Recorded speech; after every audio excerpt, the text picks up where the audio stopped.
They were warned, again and again, that the Americans would leave no survivors. Rumors spread through the German ranks like wildfire. Women in the uniforms of the Reich's auxiliaries were to be executed on the spot. No negotiation, no mercy, no exceptions. The train, a rusted relic of a collapsing army, rattled relentlessly along the tracks. Inside, 89 women huddled together in darkness. There were no seats, no water, no food, no warmth. Only the crushing metallic press of bodies against bodies and the unrelenting screech of iron wheels on iron rails. The air was thick with fear, sweat, and a stench that clung to the soul, a mixture of old grain, human waste, and something far worse, anticipation of death. Every passing mile seemed to take them further from life. Every bump in the track reminded them of the horror they had been told awaited them at the end. They whispered stories to one another, half in hope, half in despair. A nurse from Munich murmured about her children. A secretary from Berlin tried to keep her voice steady as she recited prayers she barely remembered. Outside, the Reich crumbled, cities burning, bridges collapsing, armies surrendering.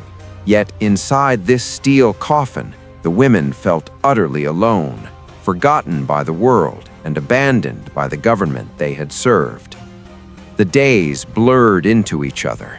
12 days later, when the train finally shuddered to a halt at a forgotten siding outside Frankfurt, the women did not know whether to hope or resign themselves to death. The doors, heavy with rust and sealed with iron chains, remained locked. Inside, most could not lift their heads. Some had already died, their bodies propped upright against the walls by those clinging to life. Eyes sunken, lips cracked and blackened, skin stretched over bones. The living looked more like ghosts than human beings. When the first American soldiers approached, it was a group of young men from the Midwest, hardened by months of combat, but unprepared for what awaited them. Private Thomas Riley, a farm boy from Iowa, later wrote home that he had believed he had seen the worst the war could offer, but that belief shattered when he peered into the boxcar. There were no soldiers, no enemies in the traditional sense. There were only girls, barely more than children in some cases, left to starve, left to die. Sergeant Marcus Webb, who had walked through concentration camps just weeks before, felt a familiar knot of dread in his stomach. He had seen human cruelty before, but nothing like this. The air around the train seemed heavier than the morning fog. Something living mixed with the smell of death. Then came the faint sounds, scratching, weak tapping, the barely audible attempt of someone to signal their presence. It was not a moan, not a cry, but a whisper of life refusing to surrender entirely. Bolt cutters shattered the silence. Rusted chains groaned, resisting, before giving way to the sunlight. The first glimpse into the boxcar struck the soldiers like a physical blow. Bodies littered the floor, some still moving, eyes barely open, lips trembling as if trying to form words but finding none. In one corner, 3 were clearly dead.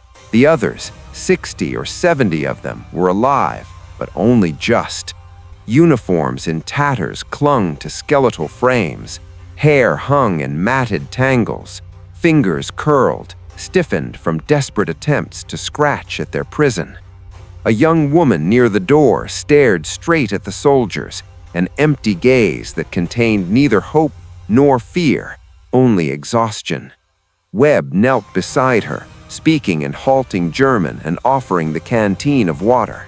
Her hands trembled violently, clutching it as though it were a lifeline.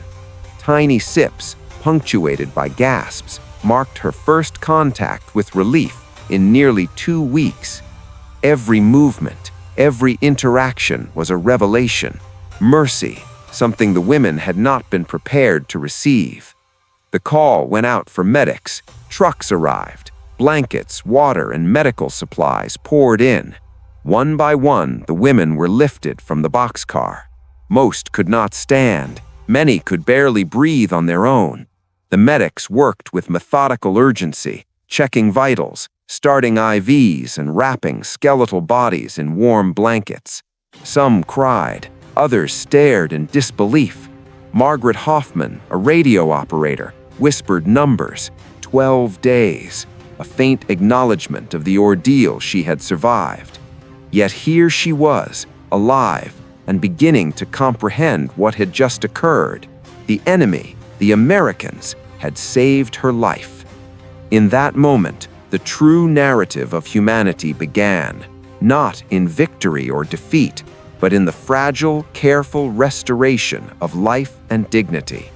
The women, once prisoners of fear and propaganda, began the first steps of a journey not only to survive, but to reconcile what they had been taught with what they were now experiencing. And as the sun set on that April day in 1945, the first glimmers of hope, fragile as they were, began to pierce the darkness of 12 long, harrowing days. The train had stopped. The world outside seemed quiet, almost unreal, as if the forests and fields surrounding the siding had absorbed the horrors within the boxcars and now whispered only in wind and bird song. But inside, the women remained suspended in a liminal space, neither alive in the fullest sense nor yet freed from the shadow of their torment. When the American medics approached, they brought with them more than water and blankets. They brought light, literally and figuratively. Lanterns illuminated the dark interiors of the cars, revealing faces hollowed by fear and starvation, bodies gaunt beyond imagination. Every movement of the soldiers was deliberate and careful.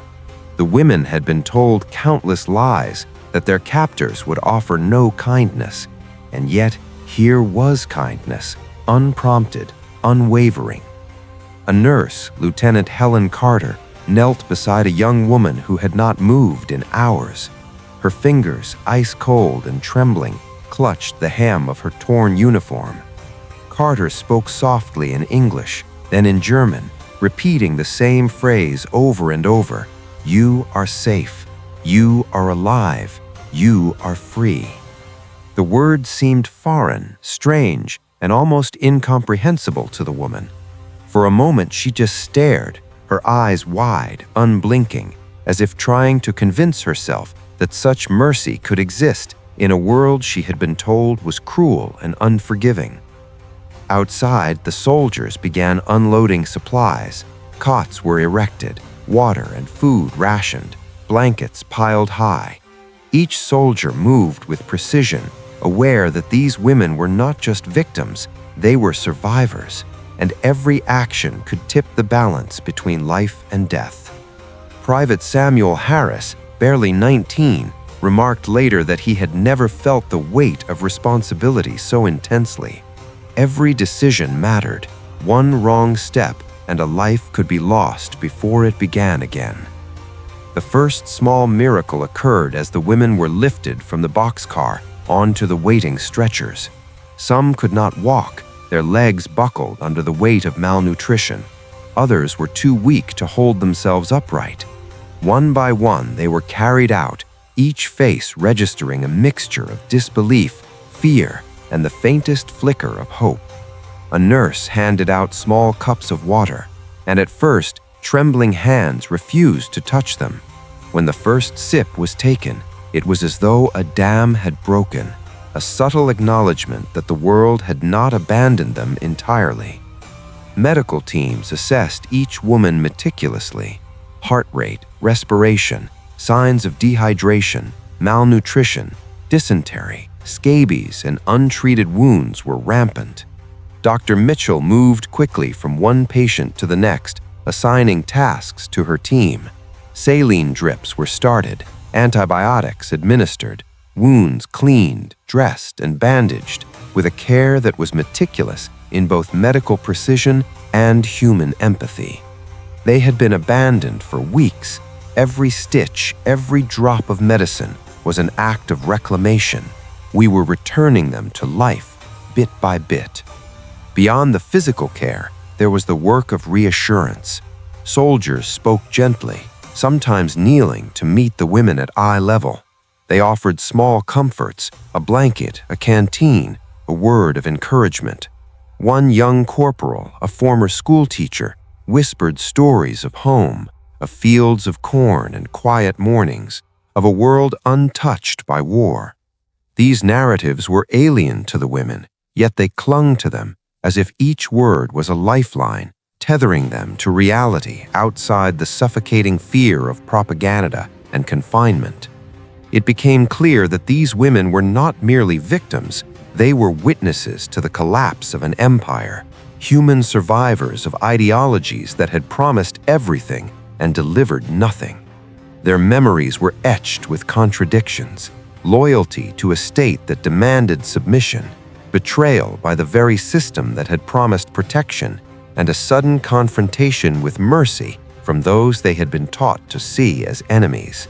The juxtaposition was almost unbearable. By nightfall, a semblance of order had been established. The women were settled into canvas tents, each cot carefully spaced to allow breathing room. Fires burned at safe distances, casting dancing shadows on weary faces.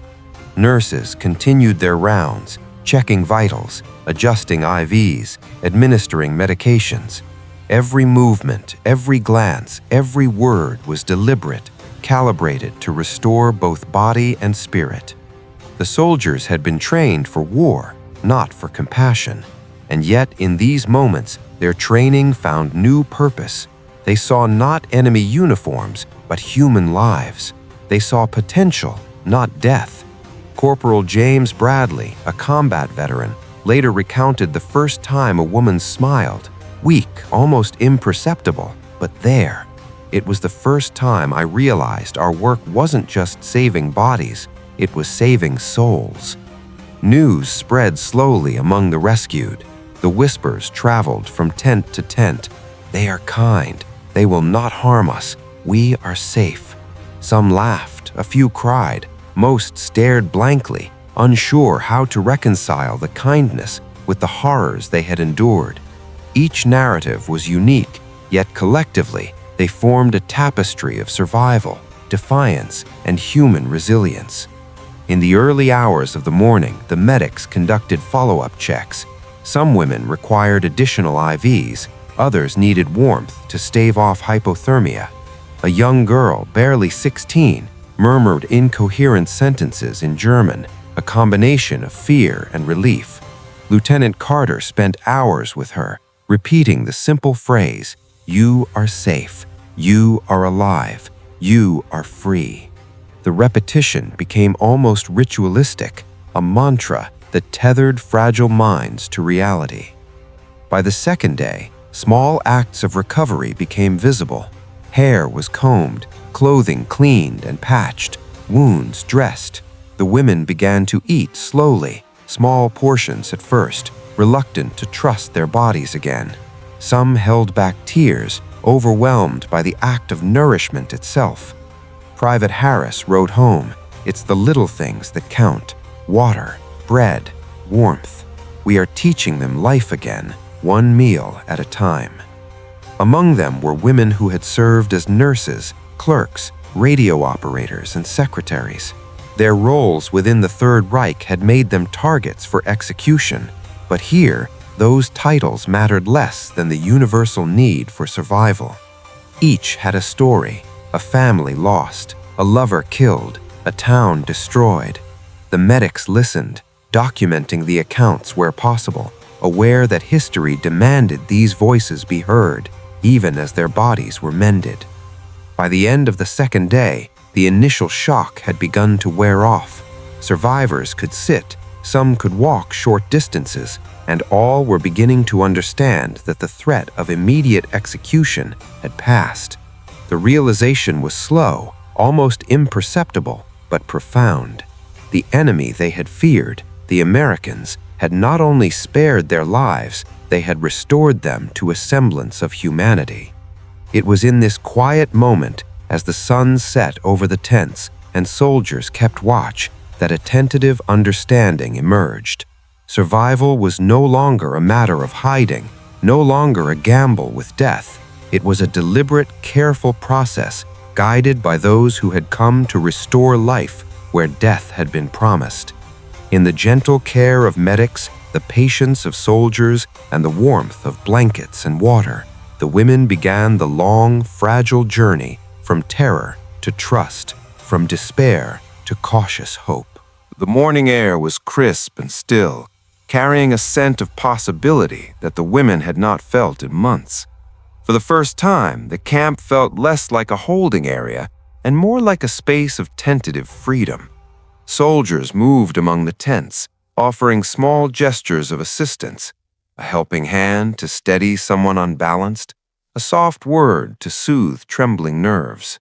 The atmosphere was fragile, built on trust that had to be earned anew each day. Frau Helga Bauer stepped outside, blinking against the pale sunlight. Her uniform had been replaced with a borrowed dress, neat and pressed, a stark contrast to the tattered fabric she had worn for weeks. She inhaled slowly, tasting the morning air, realizing with a mixture of wonder and disbelief that she could breathe without fear. Around her, other women did the same, some hesitantly, others with cautious curiosity, exploring the small grounds of the camp as if seeing the world for the first time. In the mess tent, Lieutenant Carter observed the interactions. A young woman who had served as a clerk for the Luftwaffe approached a medic, her voice trembling as she asked for a bandage to cover a scar on her hand. The medic responded with calm patience, treating her injury while engaging in simple conversation. "What was your favorite city before the war?" he asked.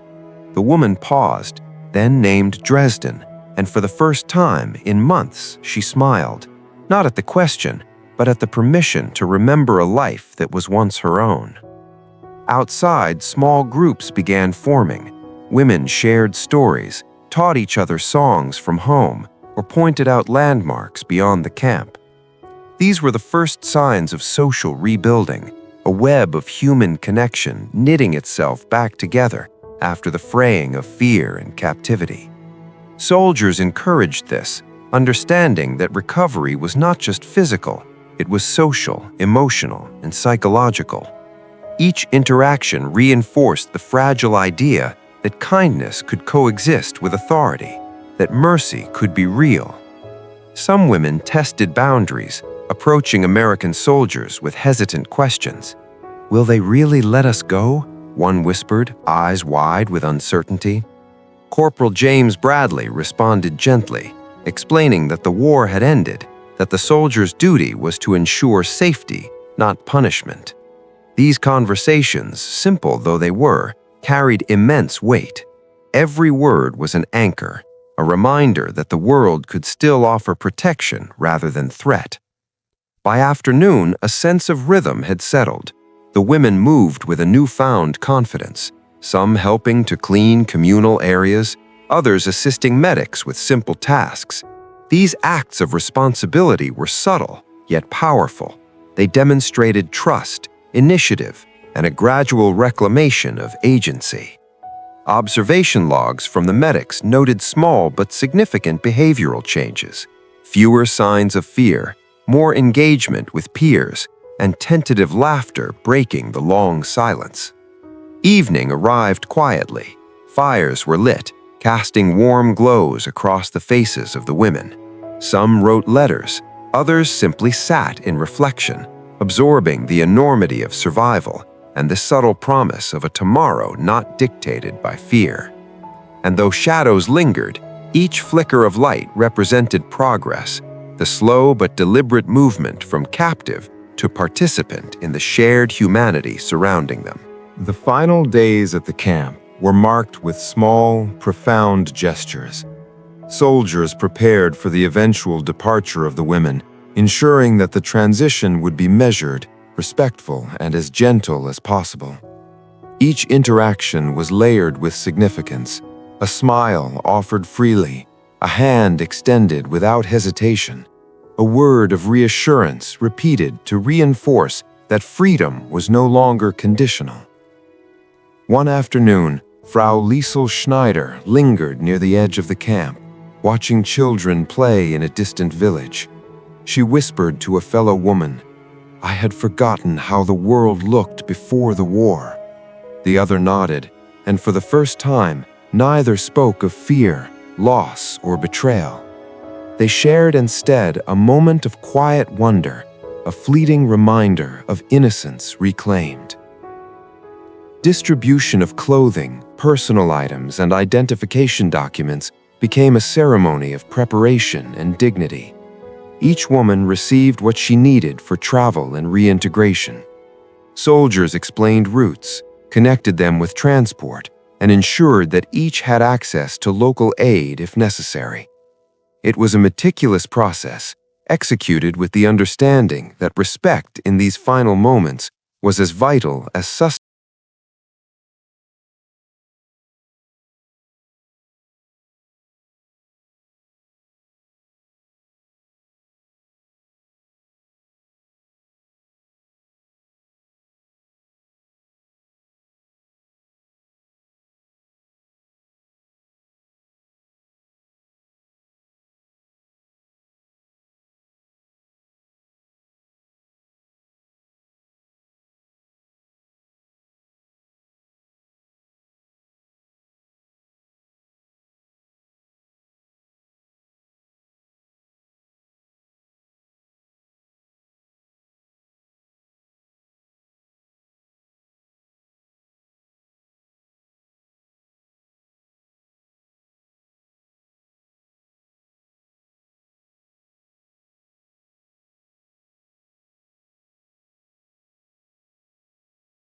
resuming its course.